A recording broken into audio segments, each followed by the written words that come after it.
300 सालों से Saint hollow church वीरान पड़ा था, रहस्यों और डर से घिरा हुआ। पास के गांव के लोग अजीब फुसफुसाहटों और चर्च के गलियारों में भटकती भूतिया परछाइयों की बातें किया करते थे। कोई भी वहां जाने की हिम्मत नहीं करता था, जब तक कि लीना, एक निडर लड़की जो रहस्यों को उजागर करने की चाह रखती थी, इसे जांचने की ठान नहीं लेती। एक तूफानी रात अपने टॉर्च और कैमरे के साथ उसने जंग लगी लोहे की गेट को धक्का दिया और अंदर कदम रखा। भीगी हुई दीवारों और सड़े हुए लकड़ी की गंध हवा में तैर रही थी। जैसे ही उसने चर्च के अंदर कदम बढ़ाया, भारी लकड़ी के दरवाजे अचानक चरमराते हुए खुद ब खुद बंद हो गए। एक ठंडी लहर उसकी रीढ़ में दौड़ गई। दीवारों पर लगे पुराने दिए एक एक कर जल उठे। उनकी झिलमिलाती रोशनी से अजीबोगरीब परछाइयां बन रही थीं।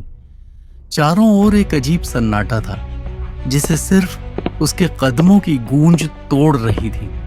तभी एक धीमी सी फुसफुसाहट गूंज उठी, तुम्हें यहां नहीं आना चाहिए था। लीना तेजी से मुड़ी, उसकी सांसें तेज हो गईं। सामने चर्च के वेदी के पास एक काली परछाई खड़ी थी। एक प्रीस्ट जिसके कपड़े फटे हुए थे, चेहरा सूखकर खोपड़ी जैसा दिख रहा था और उसकी आंखें बिल्कुल खोखली थीं। श्राप, उसने कांपती आवाज में कहा। हमने इसे कैद किया था, लेकिन अब तुमने इसे जगा दिया है। वेदी के नीचे से एक भयानक गुर्राहट गूंज उठी।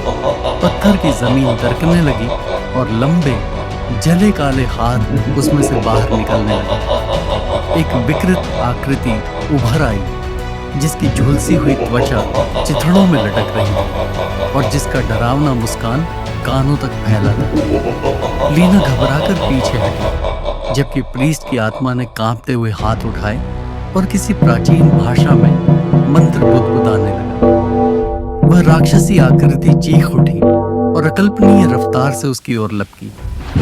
चर्च की दीवारों पर अंधेरे की छायाएं नाचने लगीं और कोई अनदेखी शक्ति लीना को वेदी की ओर खींचने लगी। सील को नष्ट करो, पुजारी की आत्मा चिल्लाई। इसे बाहर मत आने दो। लीना की नजर वेदी के ऊपर लगे एक पुराने धूल से ढके क्रॉस पर पड़ी। वह पूरी ताकत से कूदकर उसे नीचे खींच लाई और टूटे हुए फर्श पर पटक दिया। एक भयानक चीख पूरे चर्च में गूंज उठी। वह राक्षसी आकृति तड़पने लगी, उसकी काली परछाई राख में बदलने लगी। पूरा चर्च हिलने लगा, दीवारें दरकने लगी, छत से मलबा गिरने लगा और चारों ओर कंपन होने लगा। लीना पूरी ताकत से दरवाजे की ओर भागी। दरवाजे अचानक झटके से खुल गए और एक तेज झोंके ने उसे बाहर फेंक दिया। वह गीली घास पर गिर पड़ी, तेजी से सांसें लेते हुए। पीछे पूरा चर्च एक तेज गर्जना के साथ मलबे में तब्दील हो गया और घोर अंधेरे में समा गया। कुछ पल के लिए सब कुछ शांत था, लेकिन तभी जैसे ही वह जाने के लिए मुड़ी, एक ठंडी फुसफुसाहट उसके कानों में गूंज उठी। यह खत्म नहीं हुआ। तेज हवा के साथ वह आवाज अंधेरे में खो गई, लेकिन लीना के मन में एक भयानक सवाल छोड़ गई।